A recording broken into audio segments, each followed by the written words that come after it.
Wait a second. Wait a second. Let me pull this thing up so I gotta go simultask. Can't see what's going on right here. Yep, we are live. Wait a second. Wait a second. Pull this thing up. Got it. All right. Welcome, welcome, welcome, everybody. I see the viewers are coming. I see the viewers are coming. Welcome, welcome, welcome, everybody, to my third episode of on my brother, where our goal is to encourage one another, one brother to one brother. If you saw the flyer, you know that today we're talking about custody court, the other side of custody battles, what's going through your brain when you're going through those custody battles, how you're feeling when you're going through those custody battles, the emotional impact when you're going through the custody battles, and everything like that. So we'll be talking about that today, man. I have some awesome brothers here with me that are willing to share their experience with everything. So first I'm gonna bring on my brother Ant. Go ahead and introduce yourself to the folks. What's going on, man? Ant Moten here to support my man Rush. I'm a little under the weather, so y'all forgive me, but I'm here. I had to come support my man. My man, my man. Next I got my brother from another mother, my man Whoppy Wop, about to come up here. Go ahead, Hey, Wop. what's going on, everybody? Wop, I'm pretty sure I know most of y'all already. I got 2 kids, so when my brother brought this to me and told me what the topic was, I was more than happy to support. That's my man, 100 grand. So anything my brother doing, I'm down to support. All right, and last but certainly not least, we got my man Buddy Hall, uh, South Philly finest, basketball extraordinaire, all of the above. Bring Buddy up. What's going on, y'all? My name Buddy. I'm just here so I don't have to pay extra child support. X, I know if you saw the flyer, it's another guy. X will be on. He's having some technical difficulties, and he's actually in Texas, so his time is a little behind ours here. But as soon as he sorts everything out, I'll bring him on and have him come in with us. But again, like I was saying, man, the goal of this is it's not to get together if you're watching and have like a bitter male fest. That's not what our goal is, and it's just to really shine some light on what's going on from Yeah, a that's male the view. reason why I agreed. But I just want to talk about really what's going through our minds as men when we were going through those custody battles and going down the family court and going through that whole what do you call it? It's like flying an airplane when you go in there because they make you go through the metal detector, they pat you down, they make you empty out your pockets. Like you don't know what floor to go to. Ain't That y'all like nobody a pointing jail you in the visit. right direction. It's like you in a whole maze. So Yeah. it's just to shine some light on what it is that we're experiencing when we're going through these things. So um, got some people coming on there. I see my man Fobbs is watching. Um, Hey, my man John in here. My mom watching. Hey mom, I love you. hey, ma. Uh, but we're gonna get right into the discussion. Whichever one of you brothers want to take the first question, go ahead. The first question is just simply tell your story. I'll tell you a story. Talk about how we got here. Oh, whoa! Before we go, look right there on cue. My man Lewis just got into the chat. Let me bring Lou on. All right. X, what's Hey, good? hey, what's Yeah, going Lou. on, fellas? Hey, what's going What's on, going bro? on, man? Go ahead. Greetings, What's going on? greetings from Texas. What's up with Look at the accent. You hear it. it? What's good with you, baby? Go ahead. Oh man, I'm good. I'm sorry about the technical difficulties. Man, you ain't missed nothing but some introductions. We're going to introduce yourself to the folks, bro. All right, Louis Alexander. They call me X. Um, Not really much to know about me, man. Married man, family man, teacher, freelance copy editor, proofreader, manuscripts preparer, Mm. um, life liver. That's about it, man. Slash like Cordell Stewart. Yeah, that's about it, man. That's me in a nutshell. Right. But we want to jump right into question one, man. So question one is just simply tell your story. Talk about how you end up in custody court. What's your order? What happened? How did you get to the point where you're in custody court? Whichever one of you guys want to take that one, go ahead. I'll gladly take that one. I got into custody court because I got a girl that I was in a relationship with pregnant, and then we broke up. That's how I got into custody court. I'm pretty sure y'all can relate, and so can a lot of the viewers, whether they care to admit it or not. But now some real stuff though. Me and my girl, we was together for like maybe like a year or two, whatever. She got pregnant with my oldest son, Khalil. Everything was cool. Around the time my son turned about, I want to say almost 2, about 1.5. We broke up. While we broke up was, I was young, she was young. It was, a bunch of people in her ear telling her stuff that, wasn't going on. And I just got tired of arguing with her about what everybody else was saying. So I was like, look, I'm out. Like, we can still be cool. I'll still be there for my son, the whole 9 yards, which, is still true to this day. So, everything was cool. And then I get this letter saying, on such and such date, we need you to come down to family court. So I'm looking at the letter like, what? Like, very, very confused, because I was one of those guys. I am one of those guys happy to be a father. Even though at the time I was 19, 20, I was happy to be a father. You know what I'm saying? It was one of the best things in the world to me.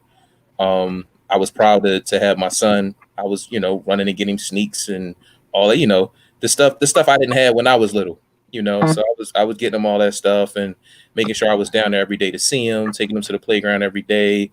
He was spending nights and, whole 9 yards. So when I got the letter, I'm like, what is this? So of course I had an attitude, but I said, let me go down there and start like I got some sense and see how things go.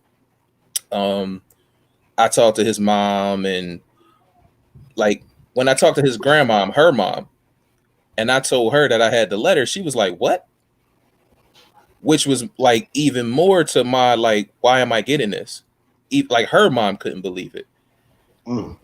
So, what I mean? Everybody that found out was like, yo, man, that's dirty. Like, that's real, real dirty. Like, everybody agreed with it. And I asked, I was like, yo, why are you doing this? Her excuse to me was, oh, because you stopped buying him sneaks every week.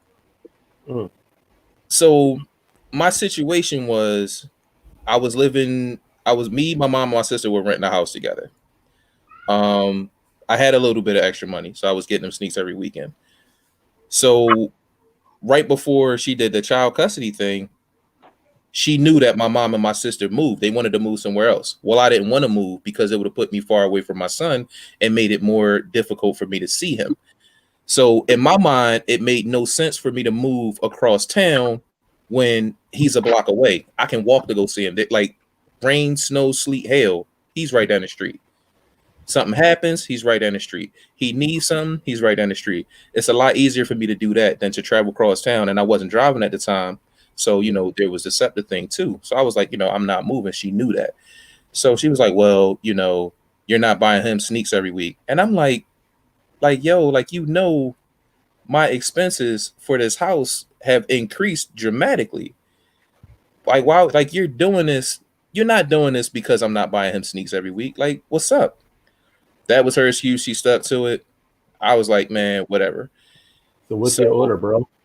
Bruh, I went down there, and of course, the dude ain't talked to me. He ain't asked me nothing. I went down there with receipts. I had a whole book bag full of them. Receipts, all kind, like clothes, sneaks, everything. Like I said, I was getting him sneaks every week. I was getting him outfits and stuff every other week. So I had plenty of receipts. The dude looked me square in my eye and said, oh, those are gifts. I cussed. I was like, what the? And I had to catch myself, like, don't get arrested in here. Don't get arrested in here. So I'm like, okay. So the order, put you on the hook for, bro, they hit me for $389. It was almost $400. And when I saw it, I was like, yo, there's no way I can pay all that. I make $11 an hour. How do you see this as fair? But that they the lady told me they go by, at the time, they told me that they go by what you gross and not what you net. Yeah, and I'm like, even by what I gross, this don't make no sense. Like, I have, and I told the lady, I said, listen, I gotta pay rent, I gotta pay bills. He has to have somewhere to come to. Yeah. Like, she lives with her mom. He needs to have somewhere to come to. I can't pay my bills and get food in my house, paying $400 a month, and I'm only bringing in like $300 a check, like $400 a check. Like, what? Right. What am I supposed to do with that? They don't care. That whole like, when people say that whole system is not built for men, I agree 100%. Yeah. And You know what I one mean? of the other guys, go ahead and jump on in and talk about your story and your experience. Just going down there. $400. That's not, man. When I went, it was $650, Ooh. and that was just for my one kid. And Man. I told the lady at the time we did sit in front of an arbitrator, and she told me that my son mom at the time, she like, well, he married. So the lady like, oh, you married? I'm like, I got 4 other kids. She punched something up in the computer. She take $100 off and tell me it's 5 cents. I'm like, so my other kids get $25 a month. Right. And this kid get, what I'm saying, like $550 something dollars, whatever it was at the time. But I told the lady, I was like, listen, you can put it through, but we just gonna keep coming back. Like, I go to court at the time anyway. I was going to court for a living, like doing foster care and stuff. So it wouldn't have affected my job. I'm like, these are the times that she's gonna have to continuously take off to come down here, because I'm gonna keep coming down here until we reach a number that I'm satisfied with. Which was like pointless, but kind of referring back to what you were saying about them saying that it's gifts and all that. I had a pay stub where I had a whole nother account. She had the debit card when we got there to meet the lady, where the money was coming out of my, it was going to my debit card, and then one was going to one that she had. So even at that time, like, it really was even pointless. Eventually it worked out to whereas I ended up paying $400 a month. I was already given a $300 anyway. We agreed on the $400, and I'm like, it's kind of pointless for us to be here anyway, because you could have asked me for that. But I mean, in hindsight, I still think that, with nothing else, like, for guys, you gotta, if you don't do nothing else, look at yourself first and hold yourself accountable. Like, just be completely honest with yourself as to how the situation got to that point. It ain't gonna help you digest it none, but it will help you, at least try to understand, like, where the steps that you need to take in order to be able to try to rectify it to some degree. Like, I don't really talk to, my son mom now. He 11. We talk enough to co-parent, and that's enough for me too. The child support order is a lot, less now, a whole lot less.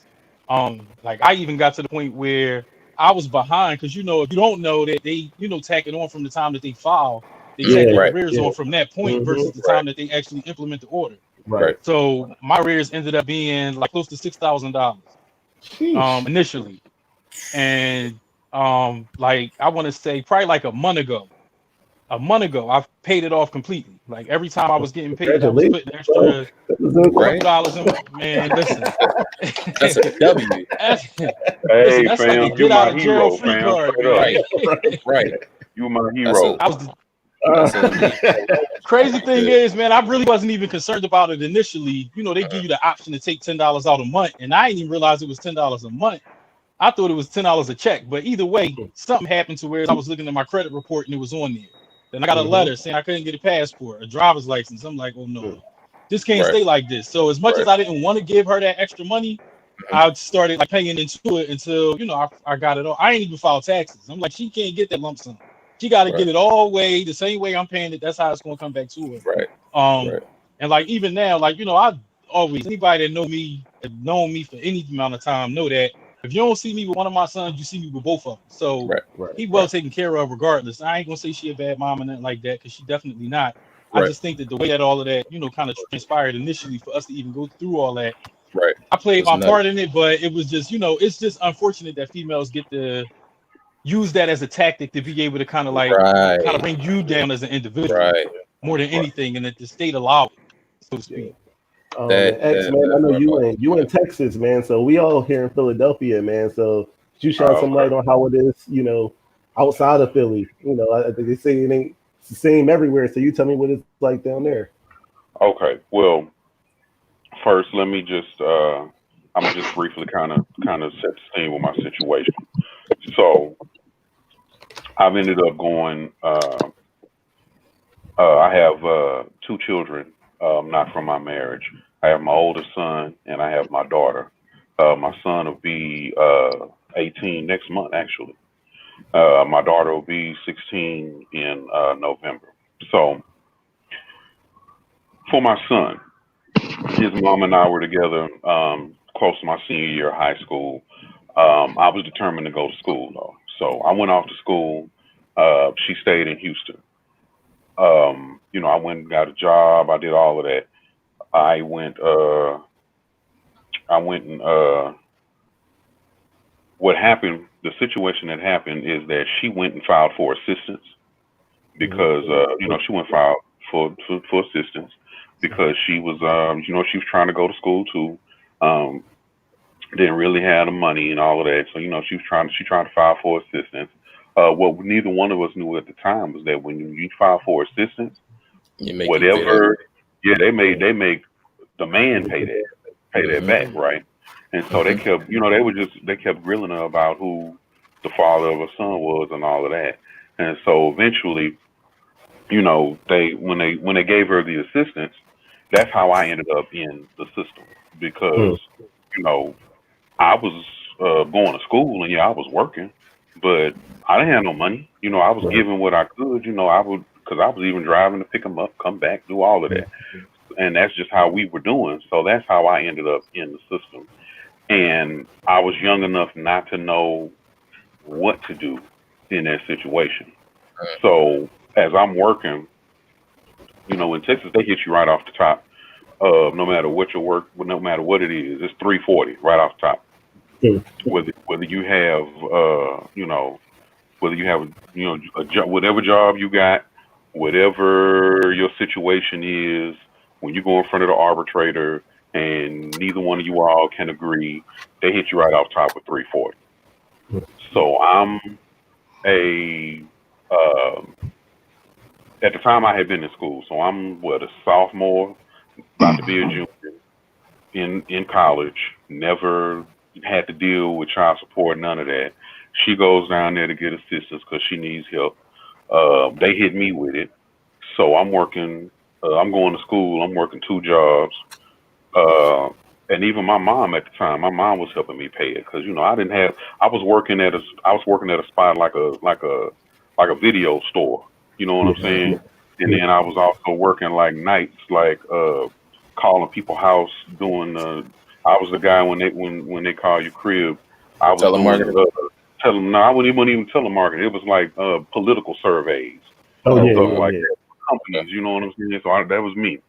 So I'm doing that, and I'm working at this other joint. I'm going to school, and I was just trying to make it work, man. So fast forward a couple years, I'm out of school. Slowly, but in between that time, slowly but surely, I'm accruing arrears. Because I can't pay the whole 340, and in Texas they can take up to half your check, depending upon how many kids you have. They take half your check, and then they distribute it amongst how many kids you have. So I'm paying 340 off the top. I'm barely making enough to have a little bit more than half of what they're taking. They sending that, but see what I didn't realize, and I'm skipping around a little bit, but what I didn't realize is that they robbing you, because they paying her, they getting paid twice basically, because they're giving her support, but our taxes are paying into that support, and then they have me also paying into that support. You know what I'm saying? When I could have just gave her that money straight up. But that's not how it's situated. So fast forward a couple years later, I'm out of school. I just start teaching, all of that. I'm making pretty good money. I go down there on myself because by that time I started doing a little research, but I'm still young. I don't know. But I go down there myself because I'm like, I'm making enough now, because my whole thing was I need to take care of my boy. So I go down there, I'm making a little more money. They always tell you to bring your check stuff. I'm like, cool, I'm gonna go down there. I bring my stuff, we'll agree on whatever, and that's what it'll be. So we get in front of the arbitrator, and I'm ready this time. Like I got all my stuff together. We agreed on, I think at the time I was paying $540. We agreed on $540, which is, steep, but it was enough because I was working 2 jobs. I was teaching, but I was also working part-time for my church as a youth director. So I was making a little extra. So I said, okay, cool. I'll give you $540 a month. And we'll be like, we'll be good. No, I think it was a little under $540. It was about $500 a month. So what happened is they increased that to pay for the arrears that I had accrued while I was in school. But my whole thing was I would not have accrued any arrears if you all hadn't hit me with $340 from the jump as a college student, knowing that I couldn't pay that. You taking half my check and I'm still in, how you taking half the check? You getting the $340 and I'm still in arrears? Like, come on. And you see the comment I got there from India. Me and India worked together many years. We worked together when I was working for the Department of Welfare. So she knows her stuff. And I don't know how it is in Texas, but here in Philly, the cash grant is $316. And if a young lady applies for cash assistance, you have to give up the name of the father. If you don't give up the name of the father, they reduce it. I don't remember. I want to say it's 25%. The cash grant. So instead of the sister getting $316 a month for you and one child, it would be like $275 or something like that. And she's pretty much saying like, get on together or refuse to give the man info and take the penalty, because realistically, the $25-$30 penalty for any women who may be watching this or any men who may be dealing with this situation, the little $30 penalty that they'll knock off your cash grant, you can pay her that. Versus paying, just do that. That would be my recommendation for it, to stay out of the system. And I'm gonna go to you in a second. I'll just share my story. I pay $400 a month in child support. And my custody order of my daughter. I don't have anything for my son, but with my daughter, it's every Wednesday and every other weekend. I get her. Since the quarantine, that's been thrown down the toilet, honestly speaking, since the quarantine started. But it's every Wednesday, every other weekend. And the issue that I had with my order wasn't the amount of money that they had me paying. I mean, it was a tough spot for me. I remember talking to WAP about it, and WAP literally said to me, his words were, you're either going to, he said, it's going to be rough at first, but eventually you won't even notice that they're taking it out your check. And that's just how it was for me. The first few months, it was rough. It was really rough adjusting to, that change. But I think my biggest issue with the child support was that they had me paying $400 a month. And at the time that they implemented that, I wasn't even, my daughter's mom wasn't letting me see her. And when I said that in front of the judge, I'm like, well, yes, she has a bigger financial burden, but that's because she's not letting me see her. They were like, oh, custody court, that's a whole nother department. And you sitting there the same thing. To make me pay this sum of money for this child, but you can't, you know what I'm saying? But if I'm saying I'm not seeing her, then it's that's not my problem, do that. So that was kind of where my issue began with the whole thing. So, Ant, go ahead. You take the floor, go into your story, what happened, and then, we'll move along. I don't want to spend too much time on just telling the story. I want to get into the meat of the discussion. So go ahead, talk about your story, bro. First of all, me and my oldest daughter's mom, we were teenagers, getting along. I got my first full-time job at Foot Locker. I was 18.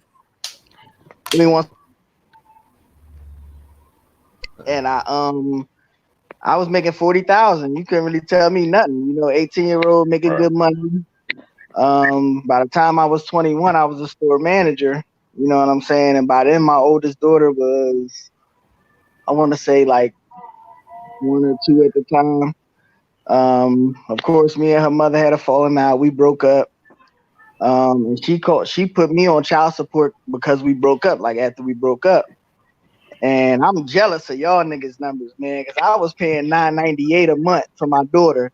What? You know what I'm saying? So to hit these 300s and 400s, I'm over here. I'm over this joint hating, what? But yeah, I started off paying $9.98 a month for my daughter, and at first I didn't really notice it because, like I said, I was making great money. So, but it was the simple fact that you want me to pay child support, and at one point I took care of you. You Right. understand what I'm saying? Right. That was blowing my mind. And then on top of that, she wasn't letting me see my daughter. Yeah. You know what I mean? And my mom, my Umi used to always say, if I was a bum, I wouldn't be going through that. Exactly. You understand? And I didn't realize it, until, the years went on. And I had to go down and file for custody because she wasn't letting me see her. I'm like, I'm getting you $1,000 a month. You getting $1,000 a month tax free, and I still can't see her. Like, what's going on? So then the court dates is like gold. You get a court, like if you file for a court date, you're not gonna see nobody for like another 6 to 8 months, if not longer. Yeah. You know what I'm saying?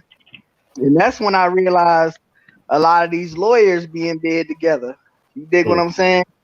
Because I had when I got my first lawyer, she was cool, but then her lawyer, my lawyer, and my daughter mom lawyer was cool. So they worked out a deal where, I get to see her and all that, which was cool. But now when I sit and think about it, I could have represented myself and got better results. Mhm. You understand what I'm saying? And yeah, I'm just, these numbers y'all telling, man, is killing me, man. Oh man, no, Right that now, court this date is thing is real. I remember, like, I went and filed in the initial date in front of like the arbitrator. And if you guys watch and don't know, the arbitrator, what they do is they try to avoid you. Oh, question, man. My boy Frank done tuned in all the way from Hawaii. I didn't put this comment up here. But my boy, I went down to there and I filed for custody in maybe February. The initial date was in April, and then the following date after the April date was the following April. Yeah. So when you sit in front of that arbitrator, they're trying to come. They say, look, let's work out a temporary agreement. That temporary agreement, if you're a male, tends to be every other weekend. Right. And pretty much whatever the mom is willing to give up. Yeah, If she don't want every other weekend, no, like the only thing we can enforce is every other weekend in that temporary order. So you sit there and you're like, well, damn, like a whole year before I could, get in front of a judge, like, yeah, that's a whole year away from my child, like, away from my baby, time that I'm missing time that I could be sitting with my child, and it puts you in the. I used to go months without seeing my daughter, man. I'm talking 6 to 8 months till our next court date. You know what I'm saying? It was nothing I could do about it. Right. All you could do is, even when we got on order, sometimes we used to clash. You know what I'm saying? And there's still nothing you can do about it. You could file a contempt of court. By the time y'all go back, they don't care about none of that. Right. Well, down here in Texas, man, the custody court and the child support court is kind of handled in the same court for the most part. Yeah. So, well, as far family court is family court. Like when you get divorced and you fighting over custody and all that kind of stuff, or you trying to adopt a kid, or you trying to get full custody, so on and so forth. But as far as like visitation and the rights of all parents, that's pretty much handled in the same court. So if you had an issue, for example, in Maurice's situation, if you had an issue about not seeing the child, instead of saying, oh, well, that's for family court, or that, we don't take care of that, they'd handle that right there in the same court in Texas. So that's awesome.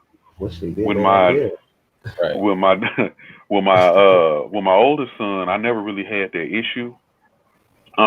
When she went for support and we had to go to court, that first time we had to go to court, they gave us the basic thing that, like they gave my man, every other weekend, and then basically whatever she wanted to give.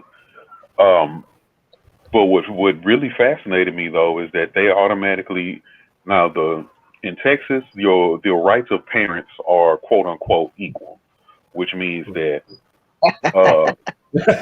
she,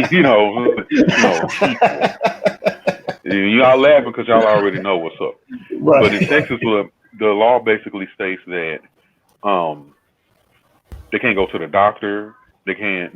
No major decision is made about their child, where they go to school. None of that without consulting the other parent, and vice versa, which is cool. But they never stop and take time to decide who should be the custodial parent. Off top, it's always mom. Off top, it's always mom. And Texas is no different. So that kind of fascinated me. After a little while, I kind of sat back and I'm like, I'm the one working. Like, I'm teaching full time. I'm making good money. I have my own place. I see him all the time anyway. He should just come stay with me. She was having her difficulties. She's a good mother, but she didn't go to school. She was bouncing back and forth between jobs. She didn't have the financial capabilities that I had at the time. And so I would say, hey, like there were times where I'm kicking money off to her, but I'm also sliding her a little extra to her mom's to pay, light bill, because that's where my son stay, and I don't want him to buy no lights. You know what I'm saying? Right. So there were a number of times where, even though we didn't really have a custody issue, I wanted him to come stay with me because I just felt like I could take better care of him, and it wasn't anything against her at all. But if it's supposed to be just about the well-being and what's best for the child, then I'm just as capable a parent as she is. Yeah. I do everything that she does anyway. When it's an issue, I get called anyway. So he should cohabitate with me. I should be the custodial parent. Courts don't see it that way. Right into one of my questions, so I'm gonna put it up there, and for the rest of you guys, you can chime in when he's finished. One of my questions was, is primary custody something you wanted and could handle, mentally and financially at the time of your dispute? So X, you were getting into that, so you continue to go and get into that, but the rest of you guys can start to think about it. And when one or two, you could take the floor for that when he's finished. But yeah, so just long story short, I wanted custody at various points throughout him growing up. Even when I was not doing the best, even when I had a roommate or whatever the case may be, I was still always, even with paying her as much as I was paying her, I was still well off financially, and I had that support system that I just felt like he would have had a better quality of life had I been the custodial parent. It didn't happen that way. They make you jump through a lot of hoops as a non-custodial parent, especially being a male. Because I know some custodial parents who are the father, and they give the mother way more leeway than they do as far as paying on time, as far as paying what certain amount they could pay. It's just ridiculous. So with my son, to answer the question, yes, I did want custodial parentship, or I wanted to be the custodial parent for quite a while. By the grace of God, my son is still healthy and thriving, and he's getting ready to go off to school. He's graduating this year, graduating senior. So he's okay, but I always wonder how much more prepared he would be if he had been under the roof with me. You know what I'm saying? And again, that's not a knock on her, but if we're talking about just based off of law, what's in the best interest of the child, a lot of times when you get in front of these judges, man, that flies out the window. Now, my daughter, and then I'll finish up, I'll let one of y'all go. I wanted her with me. My daughter, though, my daughter's mother, they have different mothers. Her mother, while I was with my son's mother up until early college, and then we just kind of, broke it off. My daughter's mother, we was, long, just to keep it real, we was just hanging out, chilling. We was doing what we do. She ended up pregnant. We wasn't really dating or nothing like that. We was in college having fun. It is what it is. So while I've never been one to shirk away from responsibility, even though I was like, damn, what I'm gonna do now? Here go number two. And I'm still in school. I'm like, damn, I really got to hurry up and get out now and handle my business. My daughter's mother was a very good mother, but she was very bitter because of the relationship that she and I had. And I think a lot of that bitterness has carried on even throughout all these years. So the issue of custody was always a battle with her. There was one point when my daughter was a baby, and she threatened, just because she was mad at me, she threatened to come and drop her off on my doorstep. And I was living with my mom's at the time. My mom, and I was like, okay, bring her. And my mama, she was hot. My mama, she was ready. The mild mannered woman she is. She was like, bring her. And when you bring her, you better not get out the car. You know what I'm saying? But just the dichotomy of the different relationships while dealing with the same type of issues. On my son's end, me and his mother got along fine. Everything was cool. We were young. We didn't know what we were doing. My daughter's mother, it just seemed more. Well, she was a lot better prepared and a lot better equipped to be the custodial parent. So I really wasn't tripping on that. It's the bitterness and the fights that we had to go through that made me be like, I don't want my daughter in all of that, because ain't no telling what she's saying to her. There's no telling what she's saying about me to my daughter, whether she's being fair, whether she or not, because I've always tried to be fair when I talk with my children, and I would never disrespect their mother in front of them. But sometimes it's not always the case on the other side, so you have to deal with that also. Yeah, and I know for me personally, so my situation with my daughter is a similar one to yours. When you were saying you weren't together, you were just kind of sticking and moving it. I didn't know about her until like right before her first birthday. I had moved out of my mom's house. I just got my own little apartment, and you go from paying your mom $200 a month in rent to having to afford an entire household of bills for me and my son. And I got some packages sent to my mom's house, and I go to pick the packages up, and mom was like, "Oh, you got some mail," and I'm like, "Well, mom, I updated my address. Why is mail still coming here?" And it was a letter, saying you've been petitioned to go to family court for a DNA test. And, needless to say, it came back positive. So I'm already like, damn, I done missed, a year of this girl's life. So when I went to file for custody, I wasn't like, it wasn't a, I want to take you from your mother type thing for me.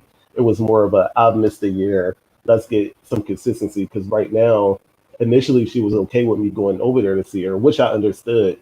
But we're being brutal honestly here. Like, I was going over there, and I would get there after work around like 6, and I would stay till like 10. And it was getting to the point where honestly she was trying to get like sexual with me again.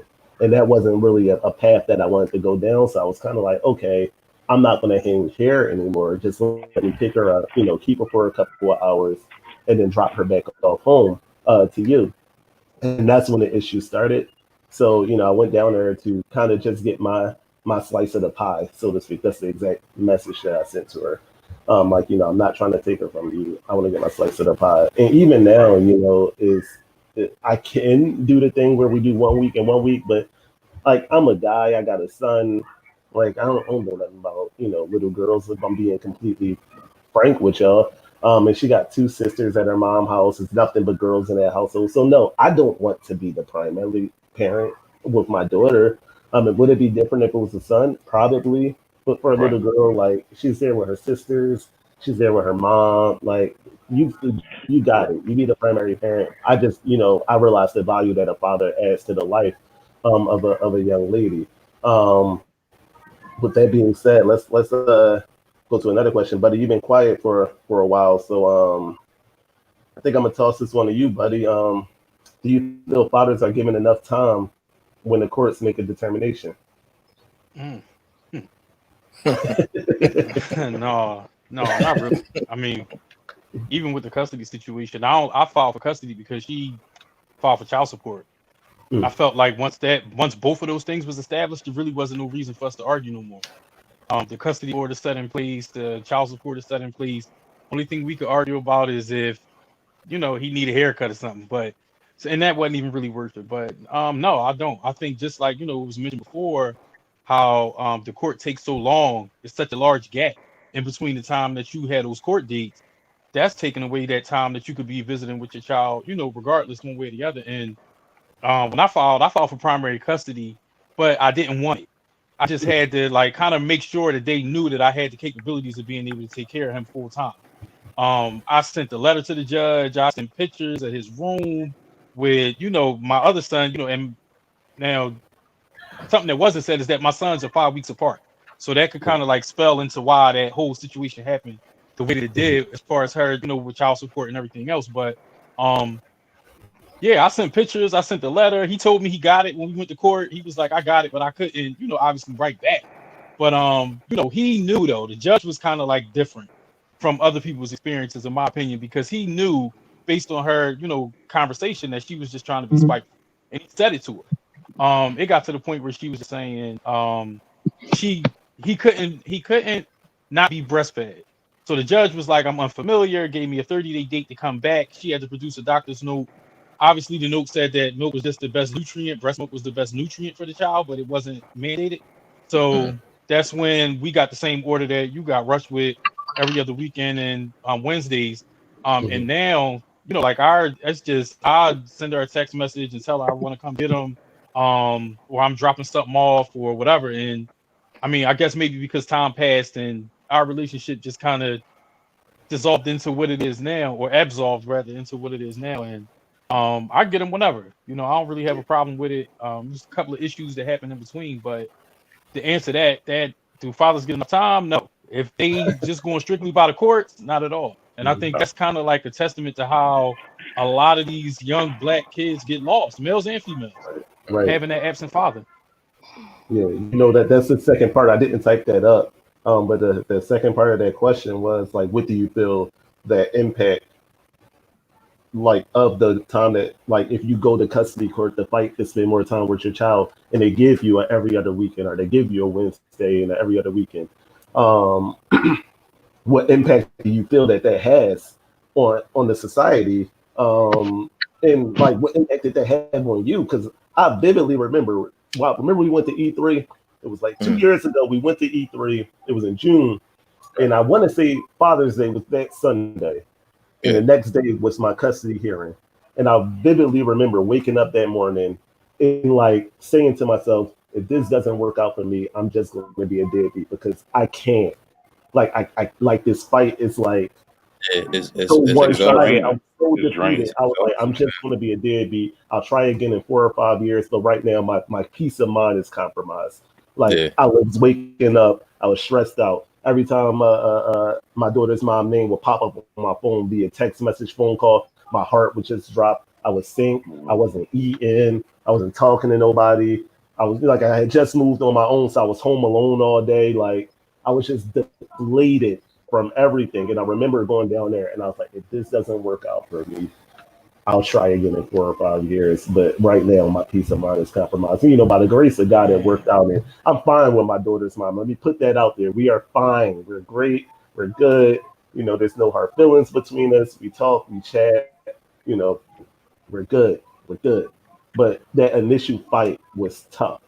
It was very, very tough. So, and I want you to take this question in and kind of chime in on the impact that you feel that it has on society as a whole as well. See, my thing with the us getting enough time, man. For instance, my younger kids, when me and their mother broke up, I actually didn't share with a lot of people. A lot of people were surprised, because I didn't put it all on social media and all that. You know what I'm saying? And I ended up moving out.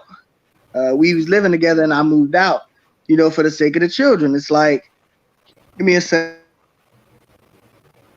they got to deal with and deal with some health issues right now. So You know, I'm like, I rather we was doing more bad than good. You understand what I'm saying? And it's like with my oldest daughter, I don't really like. I hate being a weekend dad, you know. But me and my daughter have such a great relationship. We talk all the time, and her mother and I are on a lot better terms now. So, you know, if I need some extra time with her or extra day with her, you know, we work it out. But then with my younger kids, to go from seeing them every single day to damn near not at all, man, it's like heartbreaking, bro. Like I literally, when I first moved out, it was the hardest decision I ever made, but it was the best decision I ever made. You understand what I'm saying? I literally used to cry myself to sleep every night because I missed my kids. You understand what I'm saying? And you can see the impact now, like when I call and like FaceTime them and stuff like that. My youngest son don't want to eat. You know what I'm saying? He's showing out. He fighting his mom and doing all this kind of stuff. Just little stuff like that. You can see a difference from a kid seeing their dad every single day. You know what I'm saying? As opposed to being a weekend dad. You know what I mean? And like you said, it's like there's nothing we can do about it as far as the custody order is concerned. That's why I always I tell people all the time, man, if you don't plan on getting married and being happy, then don't have no kids, man. I know it ain't as simple as I'm making it sound, but that's what it is. Cause I got young boys. I be kicking these young boys game, man. Like, listen, man. Yeah, she bad, but she gonna get worse when she get pregnant, my nigga. You know what I'm saying? So don't even go down that road if you don't want to end up paying this $1,000 a month that I'm paying. You know what I'm saying? Well, it's a lot less now. I got it all the way down to like 700. You know what I'm saying? But that, yeah, man, it's bad, man. It is. It gets nasty too. That's another thing. Like that thing could get really, really nasty when you're going down there, and especially if you're trying to become the primary parent and you like you gotta like pretty much throw like the other parent under the bus. And, like it could get really nasty. It's a trend, man. So I would recommend to any guy who's going through it, if there's any way possible you can avoid getting the courts involved, do it. Avoid it, right? Like, do it because, like, I mean, like that was probably the worst. You know, like that 5 or 6 months was a really, really bad stretch. And towards the end, I'll get to a chance where we offer some advice to you guys. But while you've been quiet for a while, and I know you told me you wanted to handle this question right here. So, so this one's for you. Have your views on child support and custody orders changed since you've gone through the process? I'm gonna be honest with you, man. Yeah. Like I said, you know what I mean? Like I got 2 sons. I'm only paying child support for my oldest son. Me and my youngest son mom was together for so long. And she like when we got together, she had 2 girls. And before my son came along, we was together for like 3-4 years. So, their dad was non-existent. So I was already there, doing my daddy thing with her girls and my son. My oldest son, you know what I mean? So, that was a whole different situation. But with my oldest son, I was paying child support. And at first, like I told you, it was rough. I mean, like eating a quarter pack of sunflower seeds for dinner rough. You know what I'm saying? Like not paying bills, ducking my landlord because I wanted to get something to eat that week. You know what I mean? Like it was rough. So, dealing with that, man, you know what I mean? And finally getting past it, it really it motivated me to do more work-wise because I'm like, yo, I got to do better for myself or I can't do better for him. So while, you look at, I'm like, this Jones suck, you know what I mean? The way they going about it sucks. Like this is some BS. Now that it's here and I can't change it, I'm going to have to push. That's what I did. So, you know what I mean? I ended up working 2 jobs for a minute. I ended up getting like applying for better security jobs and just going up and up and up and up. And, it was getting to the point where, you know what I mean? I would, like I told you, Reese, you know what I mean? I wasn't noticing it as much because I was budgeting it out. Like my checks was coming in, like my first check would come in. I'm like, all right, my first check, you know what I mean? You know, they don't hit that first check when you switch a job, but you know they're gonna hit the second one. So I'm like, this first check mine. I don't care what nobody say. Mine. I'm going out to eat. I'm gonna get these sneaks. I don't care what nobody say. Kids, mine. This one mine. But you know what I mean? So to be honest, man, the way I was looking, like for me, I looked at it like paying this child support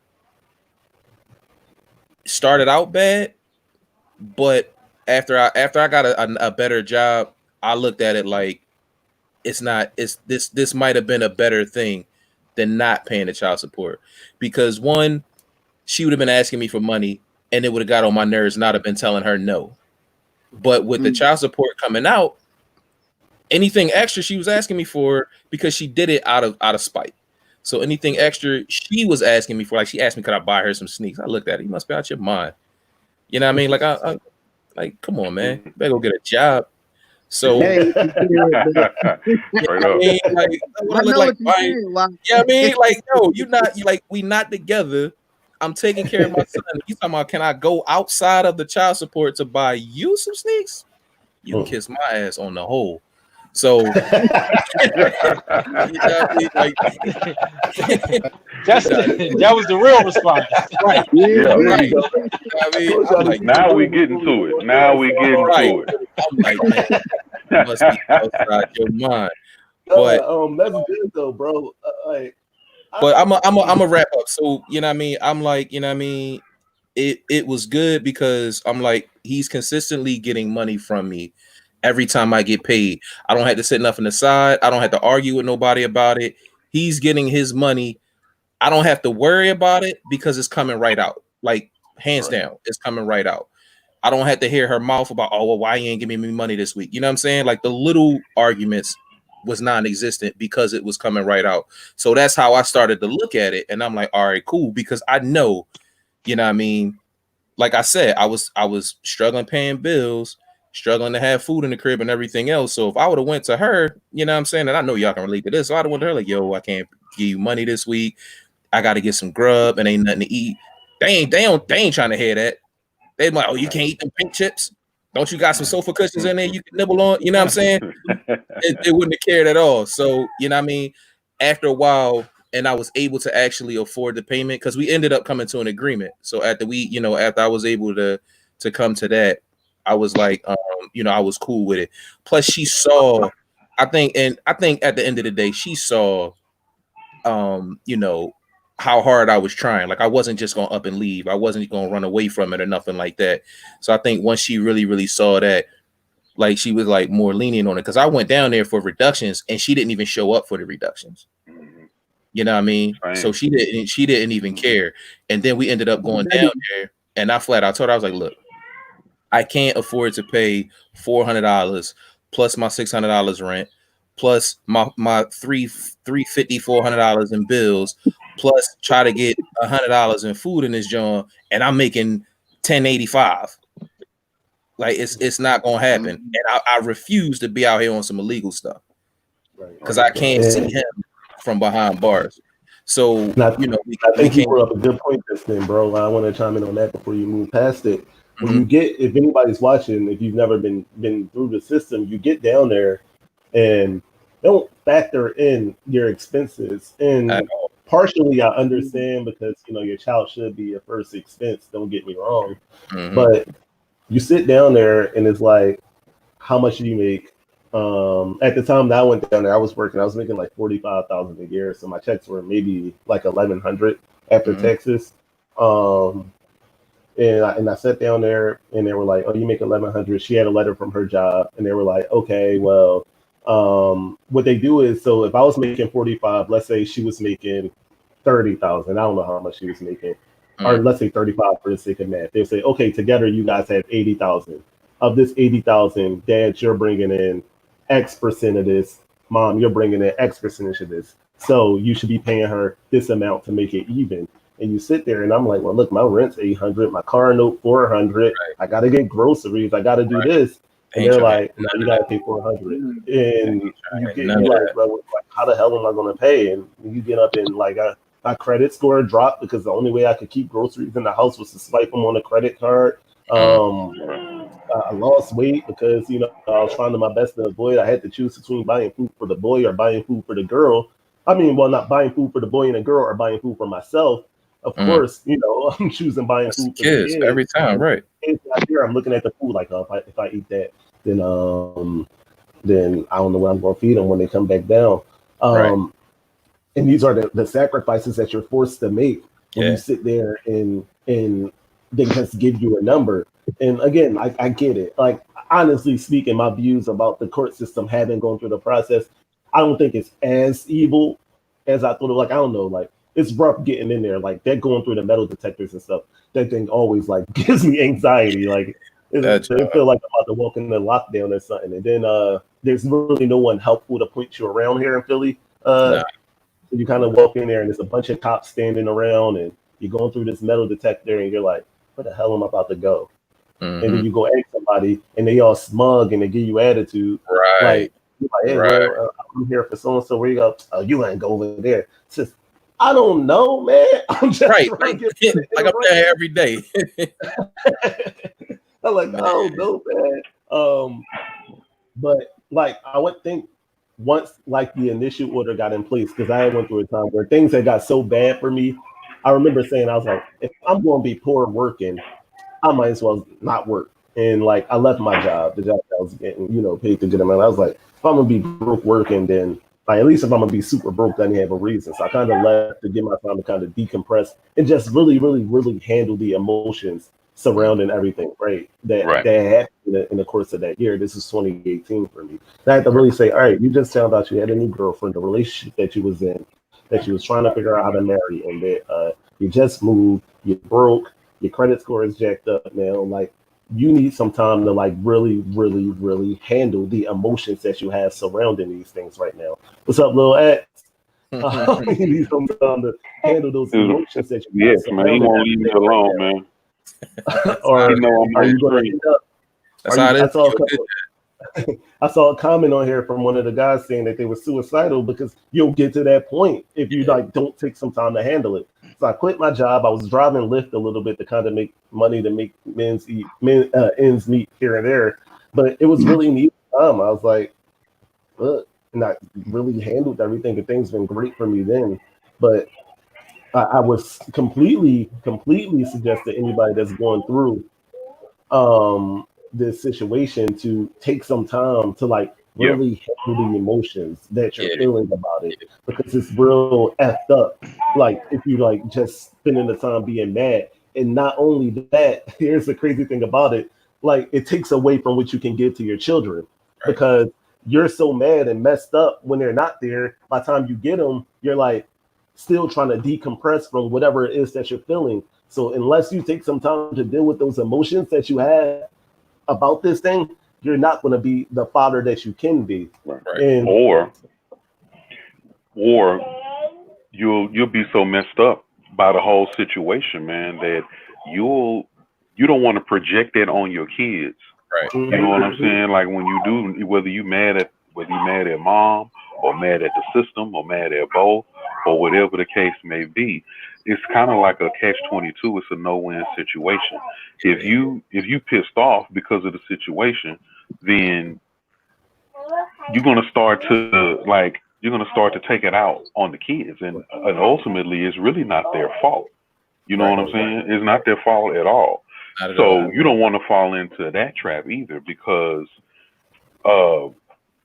it can take a lot from you, man. It really can drain you, and so you always want to be careful that you don't do the same thing that some moms in some cases will project onto the kids what they feeling for you.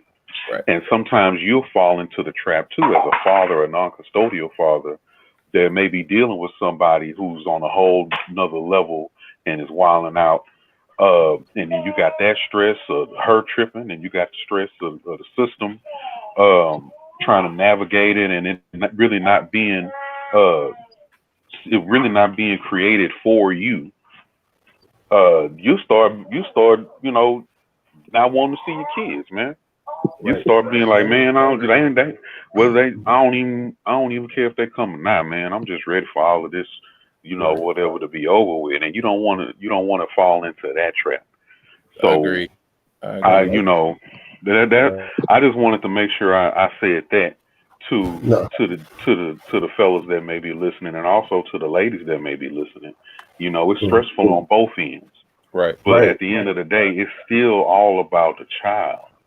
You stressing and he's stressing, because I mean, if you're not stressing, then you just deadbeat. That's just me. You know what I'm saying? If you just don't care, then it is what it is. But it's the ones that really care, that the ones that are stressing the most, that are getting the short end of the stick sometimes. Yeah, all the time. You see my shirt? I tried to get a shirt that's about the theme that I'm talking about each week.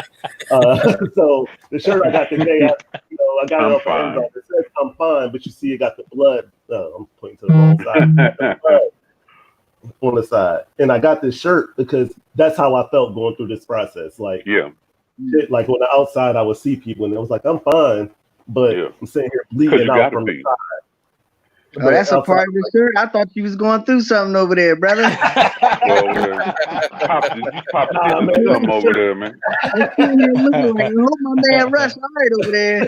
You go to the hospital. You over here. I know I told y'all that will only be an hour. You guys can bear with me for 15 more minutes. We're going to talk about this question I got up on the screen. What advice would you give to a brother going through this process? And I want all of y'all to chime in on this. Even my people viewing, drop a comment in for this one. What advice would you give to someone who's going through this process? I'll start it off. Be patient.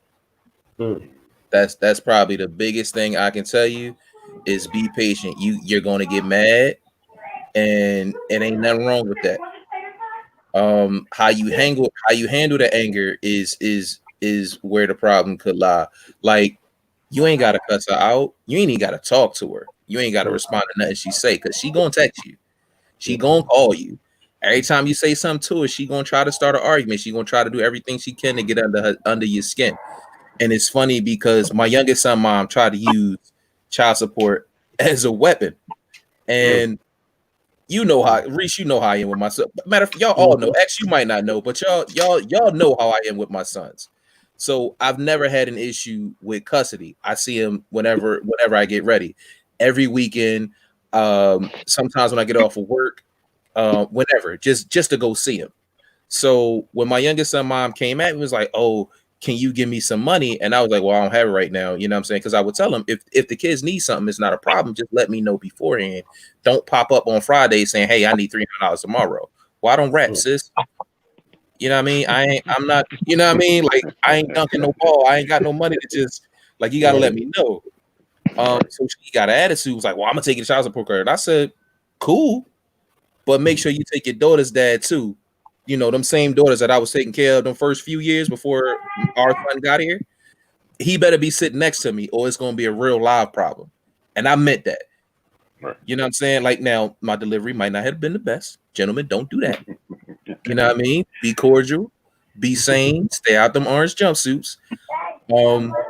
But be patient. You gotta be patient, because she's gonna try everything she can to not only get you mad, so that way when you see her in front of that judge, it's gonna make you look like the bad guy. But if you be patient and let her talk long enough, she'll talk herself right out of the whole situation. Yep. I think patience and diligence is probably the biggest two things that I can say, because like everybody said here, that process is very, very draining. Very draining. Yeah. Two things real quick. 1 minute. Two things that I wish I would have done, or I wish I would have known when I first started this journey. First thing,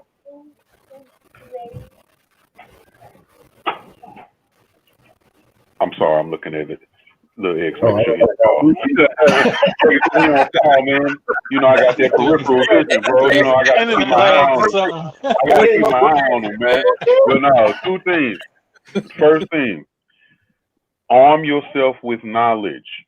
When soon as she tells you that she's pregnant, and as soon as it's established that you are the father, you need to arm yourself with knowledge. Acquaint yourself with your state's laws and rules and regulations on custodial parenting, child support, all of that. Make sure you know what to expect before you walk in there. Some courts are going to be nice, some courts ain't going to be nice, but the system as a whole is not set up for you, my brothers. Arm yourself with knowledge and know what you're going into. If I had have known half of the stuff that I know now, my situation with both my son and my daughter would have been a whole lot different. Okay? Second thing, go down there first and file on yourself. Mm-hmm. Take control of that situation. Don't allow the system to dictate what it is that you do and how you do it and where you do it. Don't allow her to dictate what it is and where you do it. Now, I'm just prefacing by saying that if there's a situation where you and the mother are not getting along and y'all beefing and it's that kind of situation, and she get pregnant or whatever, go down there and file yourself. Arm yourself with knowledge. Go file yourself. Take control of that situation. Go down there along with the patients that Brother Watt was talking about. Go down there ready, armed, and prepared. Now, third thing, then I'm done. If it is a situation where y'all can work it out without the courts, and I think Maurice said this already, but I'm gonna reiterate it. Work it out without the courts. Go, sometimes you really have to humble yourself. As men, we're very, she ain't gonna talk, do this, that, whatever. But if she's willing to work it out with you, because some women are not, some women are just, they like that. But if she's willing to work it out with you and dead all of that drama, try and work it out and do what's best for your child. But if that's not the case, go take care of your business, go to the library, Google, do whatever you got to do, arm yourself with that knowledge before you get down there and they get you caught up. Yep. Buddy, Hold on. Who turns? Me? I'm on. It's on me. Oh, buddy, you said South Philippines want to go last, so yeah, no,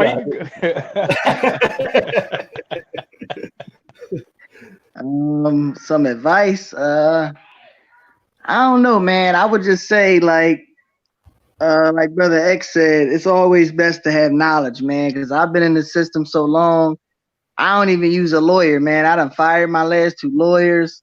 I represent myself now. You know what I'm saying? I'm paying you $500 every time we come down here and nothing changing. I can keep my $500.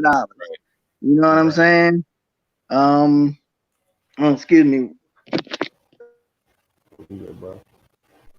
Other than that, man, I just feel like if you feel like you in that relationship and all that, and y'all happy, just watch your back, man. That's all I can say, man. Because you think you know somebody until you know somebody.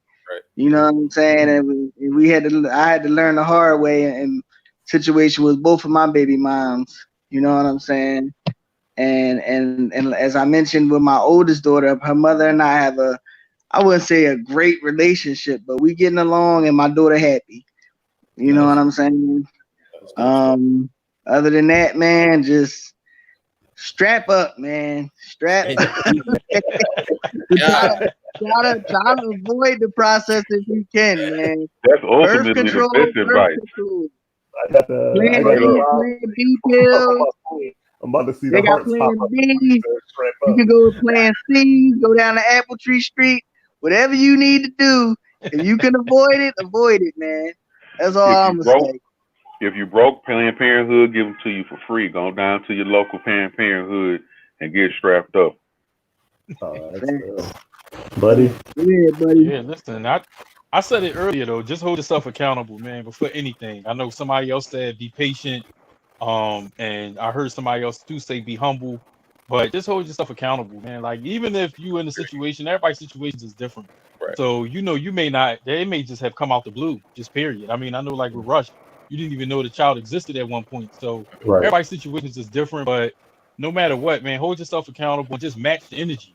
Not in a negative way, but just match that energy. That's one thing I never gave up on, was no matter how frustrating it is. And Andrew, man, I commend you the same way they commended me about talking about paying my arrears off.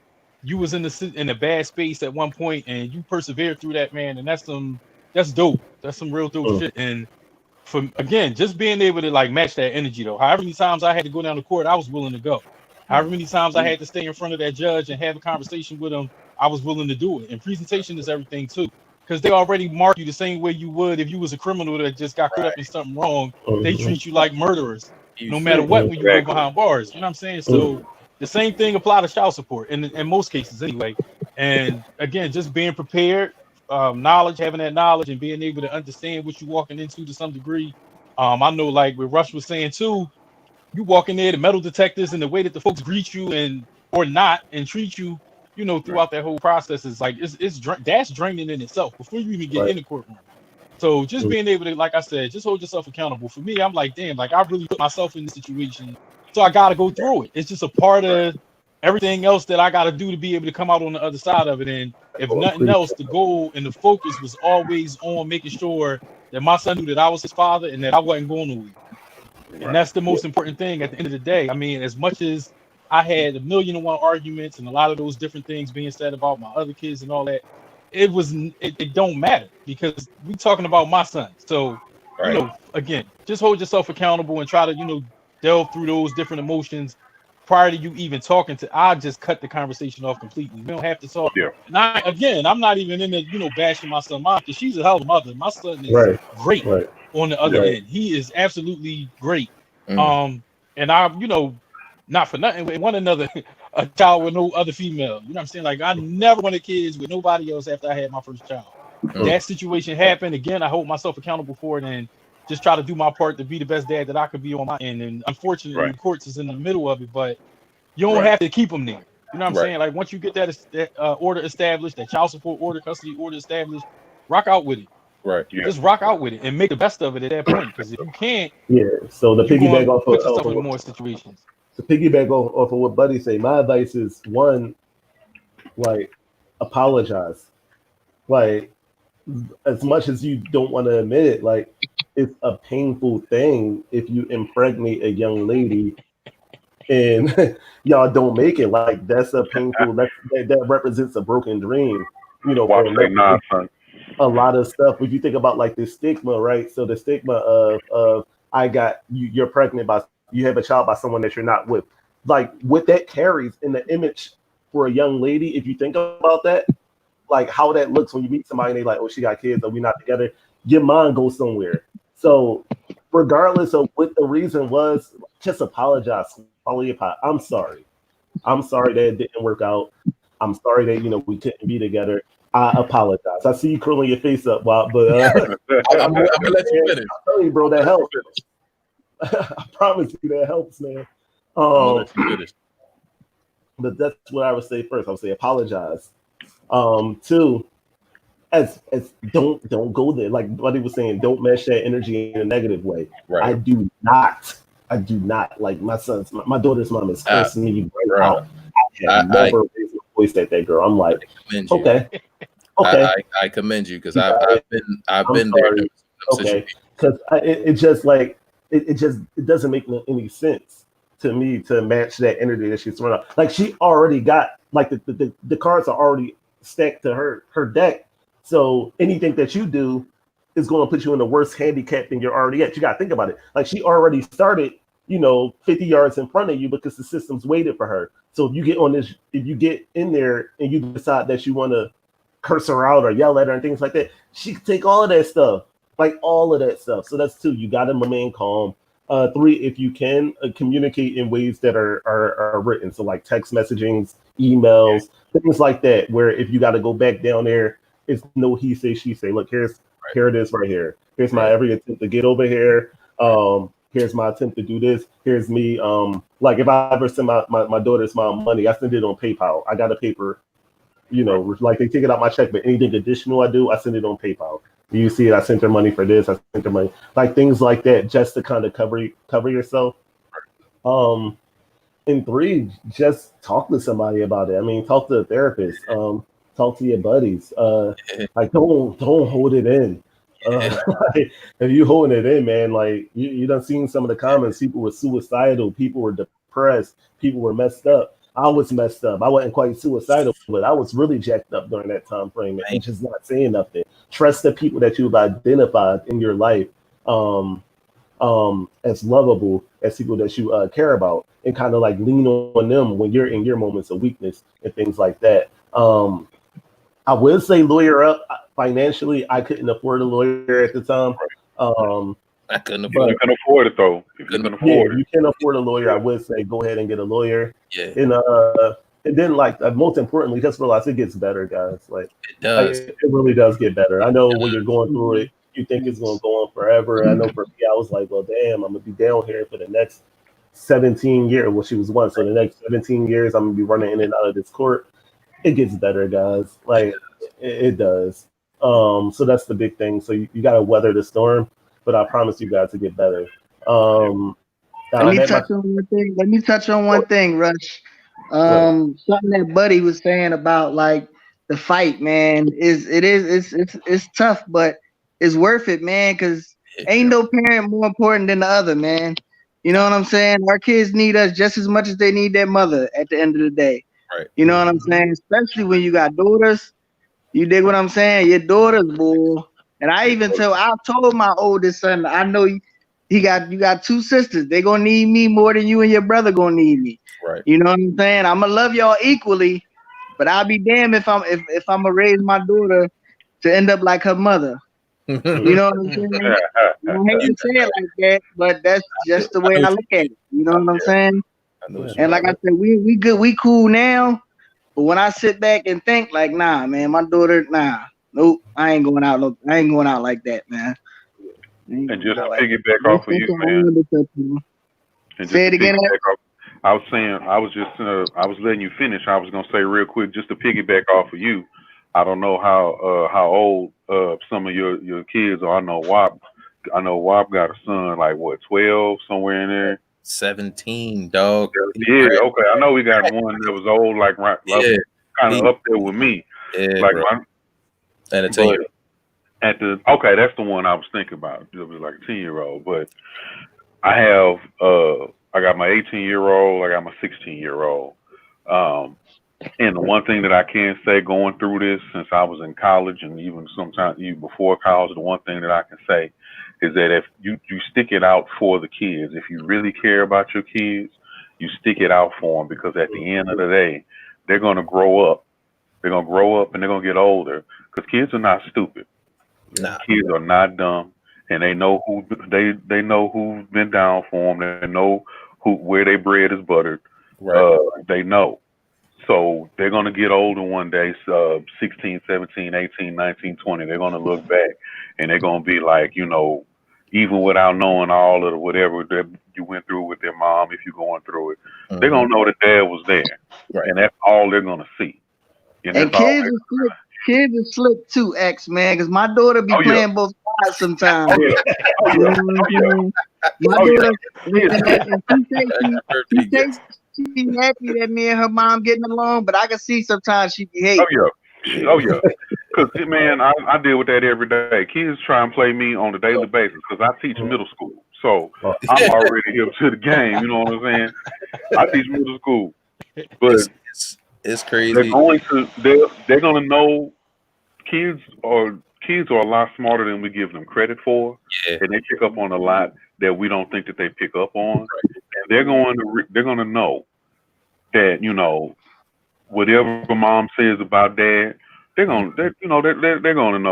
They're going to know who was in the wrong in certain situations. They're going to know who was in the right in certain situations, whether it was dad or whether it was mom, and they're going to act accordingly.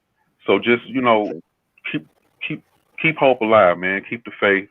Keep doing what you know is right to do for your kids.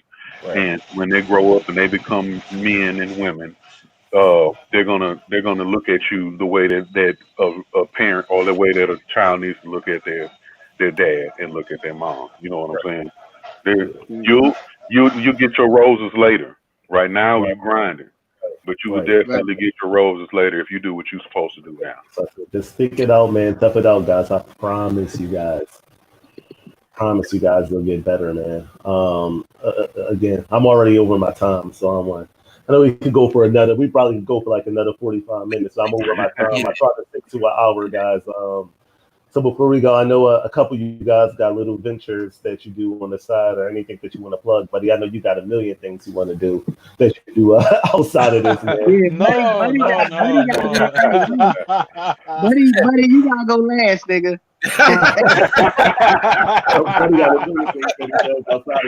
Buddy hustle, man. Buddy hustle, man. That's exactly what it is. Wap, I know you can talk about your IT work, bro. Go ahead, plug it. Man, listen.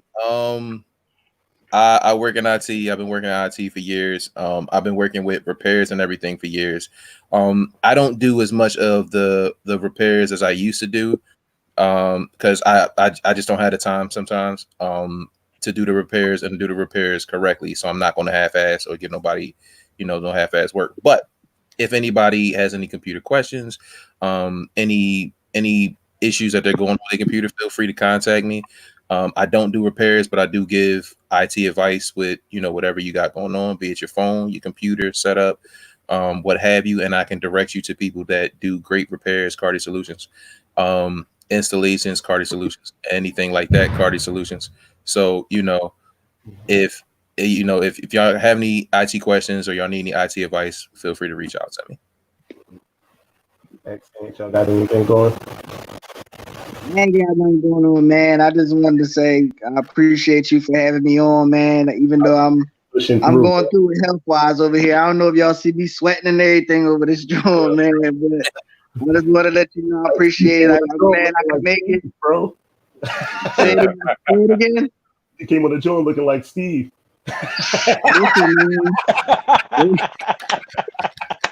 Listen, man, it's getting real, man. The minute I was supposed to see my barbers when I got sick, man. Oh, man. I've been down and out for about a week and a half now. Remember I told you, I said, I don't know if I'm going to make it, man. Yeah. I don't know if I'm going to make it, but I'm glad I did, man. I'm glad you invited me, bro. I appreciate it. X, you got anything going down there in Texas? Yeah, man, down here in Texas, like I mentioned at the beginning of the show, I also do freelance editing for up and coming authors, people that are. I mostly work with people who are self-publishing or who work with small publishing houses.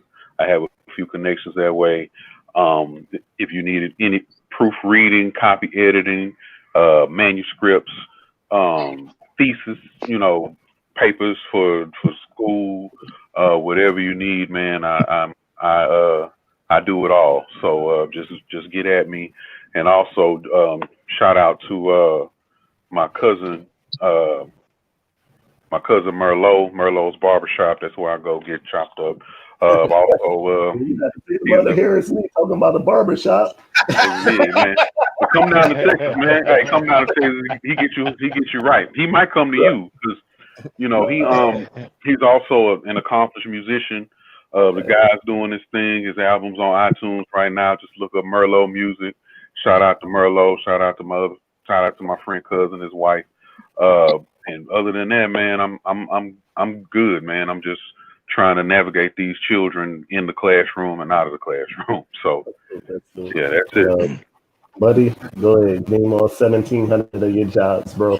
Oh no. That's Buddy's that's Jamaican, old. man. Yeah, I don't do all that no Buddy's more. Jamaican. I'm running the reentry program for adults ages 25 and over. So anybody that just got out of jail within the past 6 months, Nice. or even really had any type of infraction with the law, we usually help them get high school diploma if they don't have it. We help them get industry recognized certifications, jobs, housing, help them with child support and custody, navigate through that system. We get more guys than females a lot of the times. If they on probation, we go to court with them, advocate for them, get their probation knocked down, sometimes get them off. It all depends on the judge and our relationship with them. And we do 13 to 21 too, where same thing, a lot of juveniles that's in trouble. We usually help them out the same way, try to get them from out of some of those detention centers and stuff like that. I'm out in Montgomery County, but I started out in the Philly office, so no matter where you at, you know, if you know somebody or you got somebody that's in a situation that needs some help, just hit me up and I'll try to. If I can't help them directly, I'll definitely point you in the right direction. In addition to that, the shirt I do for the love apparel with my brother. It's more so like more about basketball, helping the community, stuff like that. We give out a lot of the stuff more than anything, but we do sell it also. We got a For the Love Facebook page, For the Love Instagram page. All these jerseys you see here is for a one-on-one tournament with girls that we doing for free. We do a lot of stuff with the kids in the community. We got something that we gonna post tomorrow night. I don't want to give it away, but I'm hopefully, you know, y'all can follow the For the Love page and y'all get to see what we do tomorrow. It's gonna be something that, you know, we kind of came up with that we just thought was a dope idea, and hopefully is received the way that we kind of forecasting, and I'm hoping it's better than that, honestly. But that's it for me. You know, anything y'all got reentry wise, you know, send it my way. I'm gonna make sure that they get right. Hey buddy, my cousin just came home Friday. I'm gonna call you. All right. So again, man, thank everybody for watching. I thank you guys for coming on with me, man. I'll be back in 2 weeks, man. I'm really excited about my episode 2 weeks, man. I'm gonna talk about brotherhood with my 2 actual brothers, man. So I'm really, really, really excited about that one, guys. So tune in with that, man. Thanks for watching, man. Don't forget to like, comment, share, all that good stuff. I'm up on Facebook. I'm up on YouTube. And thanks again, guys. Thanks for coming on. Thank you for having me, man. Thank you for the Thanks for having me. Man.